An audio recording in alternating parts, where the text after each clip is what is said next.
Hello बच्चों,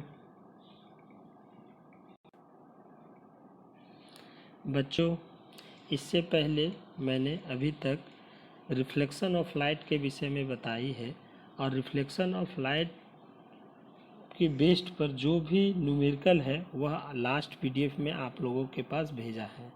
साथ ही उसमें से अब जो बच्चे बनाए होंगे अच्छी बात है, जो नहीं बनाए होंगे वो प्रैक्टिस करिए। 10th क्लास के न्यूमेरिकल्स है, वो सब 10वीं कक्षा में आप लोग पढ़े होंगे, उसी के आधार पर आपको है सो देखनी है। बच्चों, मैं इसी प्रकार से वीडियो को अभी भेज पाऊँगा लॉकडाउन में, क्योंकि उसमें क्या है कि आप गौर से देखें तो रिफ्लेक्शन ऑफ लाइट पूरी पढ़ाने के बाद उसमें जो जो फार्मूला डिराइव करने के बाद उस पर बेस्ड मैंने न्यूमेरिकल है सो दिया है। अगर आप गौर से देखेंगे तो इसी प्रकार से है। और रिफ्लेक्शन ऑफ लाइट पर बेस्ड जैक में अभी तक जो प्रश्न पूछे गए हैं उसका भी कलेक्शन मैंने दिया है। तो इसी प्रकार से आगे हम लोग देखेंगे। रे ऑप्टिक्स में मैंने क्या बताया था कि रिफ्लेक्शन ऑफ लाइट और रिफ्रैक्शन ऑफ लाइट पढ़ते हैं। तो हम लोग रिफ्लेक्शन ऑफ लाइट को जो पढ़ना था वो हम लोगों ने पढ़ लिया। अब नेक्स्ट देखते हैं रिफ्रैक्शन ऑफ लाइट। तो आज से नया स्टार्ट कर रहे हैं रिफ्रैक्शन ऑफ लाइट। ऊपर हेडिंग देखिए, प्रकाश का अपवर्तन। ये नीचे क्लास में आपने पढ़ा होगा कि जब प्रकाश की किरण एक माध्यम से दूसरा माध्यम में जाती है तो वह अभिलंब की ओर झुक जाती है या अभिलंब से डूब जाती है। प्रकाश का यह घटना प्रकाश का अपवर्तन कहलाता है। यहाँ वही चीज़ लिखा हुआ है कि वेन रे ऑफ लाइट, जब प्रकाश की किरण पास करते हैं from one medium to another medium, एक माध्यम से दूसरा माध्यम में, देखते जाएंगे आप लोग। इट बेंड्स, यह झुक जाता है टुवार्ड्स द नॉर्मल। अब नॉर्मल की ओर कब झुकता है यह नीचे के फिगर में बताया गया। और अवे फ्रॉम द नॉर्मल, और नॉर्मल से दूर हटता है, यह भी नीचे के फिगर में दिखाया गया है। This phenomena is known as, इस फिनोमिना को, इस घटना को जाना जाता है रिफ्रैक्शन ऑफ लाइट, प्रकाश का अपवर्तन। फर्स्ट फिगर में अगर आप देखें तो इसमें क्या देख रहे हैं, इसमें इस फर्स्ट फिगर में इसमें देखिए, फर्स्ट फिगर में इसमें आप देखें तो इसमें आपको महसूस हो जाएगी कि यहाँ पर है सो क्या किया गया। यहाँ पर जो है वह आपका एक है सो ऊपर में रेरर मीडियम लिया गया। यहाँ देखिए रेरर मीडियम और यहाँ denser medium. Rarer medium air से लाइट को पास कराया गया डेंसर मीडियम में। तो यहाँ एक नॉर्मल है सो खींचा गया। इस नॉर्मल में जब इंसिडेंट एंगल, ये एंगल जो है आई, इंसिडेंट रे ये हुआ, और तो यह क्या होता है, नॉर्मल की ओर झुक जाता है ऐसे। इसको हटाएंगे तब देखिएगा गौर से तो वही दिखेगा, सीधे में दिखेगा।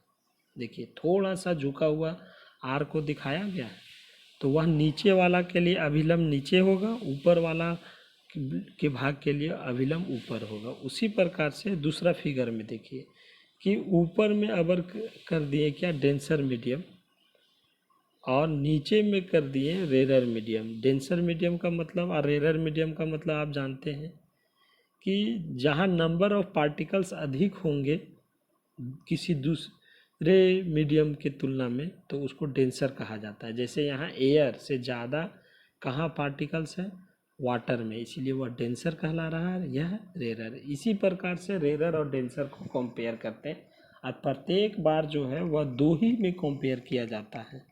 तो फर्स्ट फिगर में क्या हो जाएगा कि इंसिडेंट एंगल जो है वह है सो ग्रेटर देन हो जाएगा किससे, रिफ्लेक्शन एंगल से।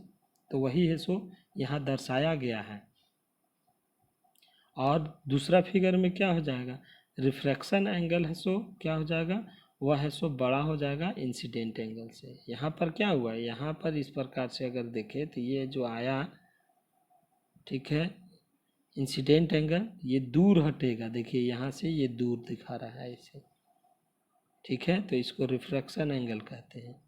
तो यह गौर से देखिए कि यह इस एंगल से, यह एंगल बड़ा है ना, तो इसलिए इसको ध्यान रखिएगा। इससे हम क्या कर सकते हैं, रिफ्रैक्शन दो प्रकार से होता है कि रेयर से डेंसर में जब जाता है तब कैसे है सो रिफ्रैक्टेड रे है सो बिहेव करता है, और जब डेंसर से रेयर में जाता है तो रिफ्रैक्टेड रे कैसे व्यवहार करता है, यही इसमें दिखाया गया। आइए इसी को हम लोग देखते हैं लॉज ऑफ रिफ्रैक्शन क्या है। तो लॉज ऑफ रिफ्रैक्शन सेम वैसे ही है जैसे आप लॉज ऑफ रिफ्लेक्शन में देखे थे। यहाँ पर भी दो ही नियम होते हैं। तो लिखा हुआ है there are two laws of क्या refraction which are as follows, जिसमें यह दिखाया गया पहला और यह दूसरा। तो पहला है सो क्या बोलता है, पहला बोलता है द इंसिडेंट रे आपतित किरण, रिफ्रैक्टेड रे अपवर्तित किरण, एंड नॉर्मल और अभिलंब, all three lie in the same plane, एक ही प्लेन में लाई करता है। यहाँ गौर से देखिए कि यह इंसिडेंट रे, यह है सो रिफ्रैक्टेड रे और यह नॉर्मल, तीनों इसी में प्लेन में लाई कर रहा है, इसीलिए लिख रहा है all three lie in the same plane, है ना। फर्स्ट फिगर को रेयर और डेंसर में दिखाया गया है, इसीलिए रिफ्रैक्शन एंगल वहाँ देखिए क्या छोटा बनाया गया है इंसिडेंट एंगल से। इसमें ये पहला हो गया। और दूसरा क्या बोलता है, जो इंसिडेंट एंगल है और रिफ्रैक्टेड एंगल, पहले बोलते थे रिफ्लेक्टेड, अभी बोल रहे हैं रिफ्रैक्टेड। बोलने का ध्यान रखिएगा कि अभी क्या बोल रहे हैं, रिफ्रैक्टेड एंगल।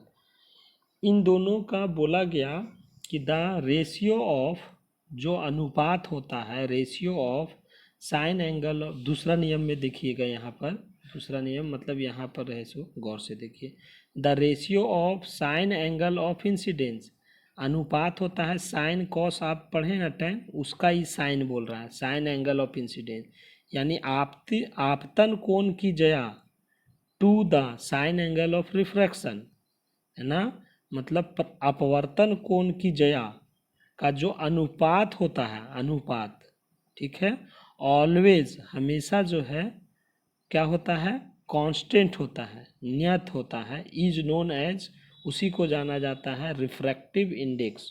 वह जो कांस्टेंट होता है, मतलब दैट इज करके यहाँ पर लिखेंगे, यहाँ गौर से देखिए कि sine angle of incidence, ratio के लिए डिवाइड का साइन दिए, बटे में sine angle of refraction equals to क्या लिख दिए, कांस्टेंट, क्या लिख दिए, कांस्टेंट।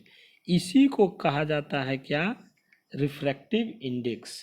क्या कहा जाता है, रिफ्रैक्टिव इंडेक्स। और यही दूसरा जो नियम है रिफ्रैक्शन के, जो दूसरा नियम है उसी को कहा गया, अब देखिए उसको सिंबॉलिक फॉर्म में नीचे कैसे लिख रहे हैं सो देखिएगा। देखिए यहाँ पर लिखा हुआ है साइन आई बटे साइन आर, साइन आई मतलब एंगल ऑफ इंसिडेंस, नीचे में साइन आर, आर का मतलब एंगल ऑफ रिफ्रैक्शन, और डिवाइड का साइन का मतलब वो रेशियो बता रहा है। कांस्टेंट को बुक में ऐसे करके लिखा गया, क्या लिखा गया, इक्वल टू 1 म्यू ऐसे, और ये बेस में 2, 1 म्यू 2, जिसको यहाँ एरो करके ऐसे दर्शाया गया है। इसका मतलब क्या हुआ कि ऐसे भी लिखा रहता है बुक में, ऐसे म्यू और ये 2, और यह चूंकि 1 बाद में आया इसीलिए 1 बाद में लिखा जाएगा, इसीलिए उसके बाद में और करके लिखा हुआ म्यू 2 1।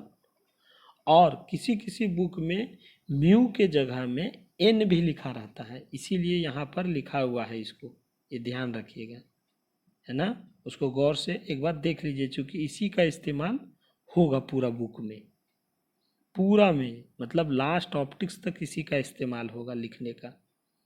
तो आज ही ध्यान रखिए कि साइन एंगल ऑफ इंसिडेंस यानी आपतन कोण की जया, ये आप 10th क्लास में भी पढ़े होंगे कि आपतन कोण की जया बटे डिवाइडेड बाय अपवर्तन कोण की जया एक कांस्टेंट के बराबर होता है, नियतांक के बराबर होता है, तो उस वही नियतांक कहलाता है अपवर्तनांक।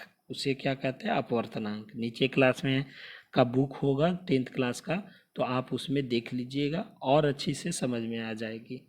इसी को कहा जाता है, this is known as Snell's law, यानी जो सेकेंड लॉ ऑफ रिफ्रैक्शन हुआ उसको कहा जाता है स्नेल्स लॉ। कोई पूछ दिया आपसे कि व्हाट इज स्नेल्स लॉ, तो बोलिए आप उनको कि the ratio of sine angle of incidence to the sine angle of refraction is always constant, is known as refractive index.